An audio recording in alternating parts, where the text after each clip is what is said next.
इस साल होली की छुट्टियों में अपने गांव दुर्गापुर वापस आता है, जहां उसे देख पूरा गांव खुशी से झूम उठता है। जब गया था तब इतना सा था और अब देखो कितना बड़ा हो गया है।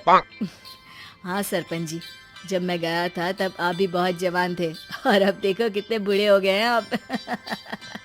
चला चलो बढ़िया है, बच्चा घर वापस आ गया। इसी खुशी में आज रात पार्टी होगी। क्या बात है, गांव में भी पार्टियां होने लगी। वैसे अगर पार्टी की बात है तो आज क्यों सीधा होली पार्टी करते हैं। होली पार्टी की बात सुन चहल पहल में अचानक सन्नाटा छा जाता है, जिसे देख मनोज को कुछ अजीब लगता है, लेकिन तभी सरपंच बात पलट देता है। अब बहुत देर हो गई, चलो सब अपने घर चलो, पार्टी के बारे में कल सोचेंगे। मनोज भी मम्मी पापा के साथ घर आ जाता है, पर होली पार्टी और उस पर पूरे गांव की खामोशी वाली बात अभी तक उसके जहन से निकलती नहीं। पापा, होली पार्टी की बात पर सब चुप क्यों हो गए थे? अरे होगी उनकी कोई अपनी बात, मुझे गांव की पंचायत ही थोड़ी पता है। थक गया हूँ, चलो सो जाते हैं, कल बात करते हैं। पापा की बात मानते हुए मनोज भी सोने चला जाता है। आज तो छुपा लिया, लेकिन हफ्ते बाद जब होली का दिन आएगा तब इसे कैसे रोकोगे? अगली सुबह सूरज के साथ ही मनोज भी गांव घूमने निकल जाता है, जिस पर रास्ते में उसे अपनी ही उम्र के कुछ लड़के भी मिलते हैं, जिनसे दोस्ती कर अब वो उनके साथ घूमने लगता है। इसी तरह कुछ दिन बीत जाते हैं और होली नजदीक आने लगती है। दोस्तों, होली में 4 दिन ही बचे हैं, पर गांव में उसकी कोई तैयारियां क्यों नहीं दिख रही? क्योंकि यहाँ होली नहीं मनाई जाती। अरे पर ऐसा क्यों? वो राजा भूषण। अरे तुम 4 दिन के लिए आए हो, क्या इतना सोच रहे हो? चलो कुछ खाने चलते हैं। इसी के साथ एक बार फिर होली की बात को टलते हुए देख मनोज को शक होने लगता है। वो घर पहुंचते ही इंटरनेट पर अपने गांव और राजा भूषण के बारे में जानकारी निकालने लगता है। क्या? मुझे आज तक ये नहीं पता था। ऐसा कैसे? किसी ने मुझे कुछ बताया क्यों नहीं?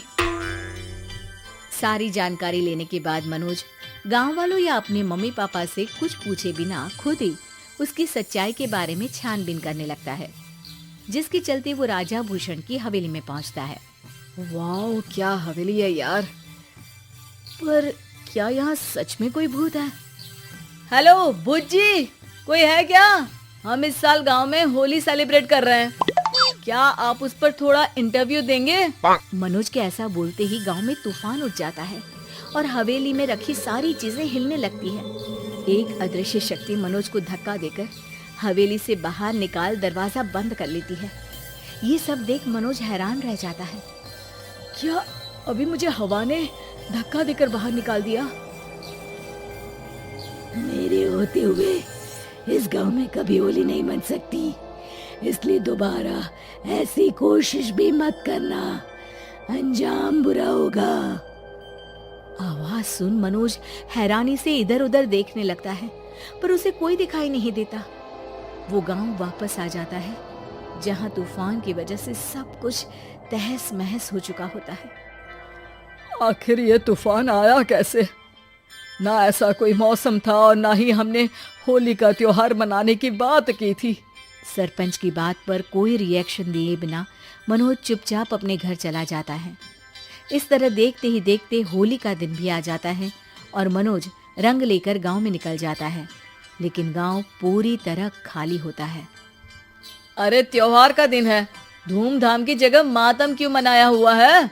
मनोज की आवाज सुन सब अपने घर की खिड़कियां खोल के घर के अंदर से ही उसे वापस जाने के लिए कहने लगते हैं, पर वो किसी की नहीं सुनता। तुझे पहले भी समझाया था, अगर होली खेलने की कोशिश भी की तो अच्छा नहीं होगा। अरे बात मान लो बेटा, तुम्हें सच नहीं पता। मुझे सब पता है। सालों पहले इस राजा ने एक अंधविश्वास फैलाया और आप लोग आज तक उसे मानते आ रहे हो।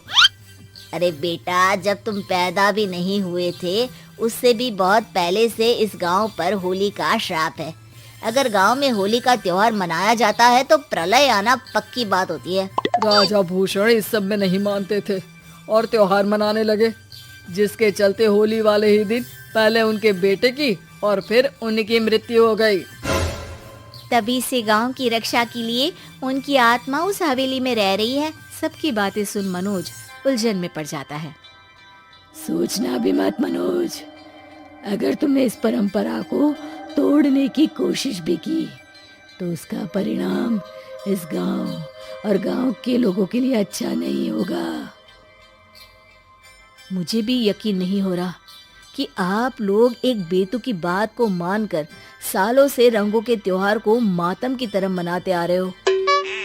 मनोज किसी की कोई बात ना मानते हुए पूरे गांव में रंग बिखेर देता है, जिसके तुरंत बाद वहां तूफान के साथ बिजलियां गरजने लगती है। अचानक मौसम में ऐसा बदलाव देख जहां मनोज कंफ्यूजन में आ जाता है, वहीं गांव वाले डर से सहम जाते हैं।